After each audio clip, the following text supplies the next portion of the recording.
अच्छा प्रताप, लेकिन best quality की गेम ढूंढ करके अपनी एक्सपर्टाइज पाने का प्रयास करेंगे।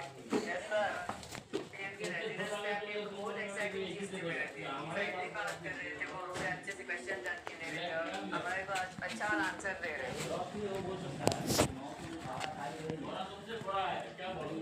नमस्ते सर। सर हमें ना पहले एग्जाम से स्ट्रेस होता था, बहुत चिंता होती थी, और ये बुक पढ़ के हमने हमारी चिंता को भगा दिया है। इसी के लिए हमने सबने कोट लिखे हैं। I used to be scared of exam, but now it is my friend मैत्री in गुजराती। मतलब पहले तो था ना, मैं तब बाकी को देखने में डर लगता था कि भाई वो कैसे पढ़ा है, वो कैसे पढ़ा है, लेकिन एग्जाम पढ़ने के बाद याद है कि जो है वो सबसे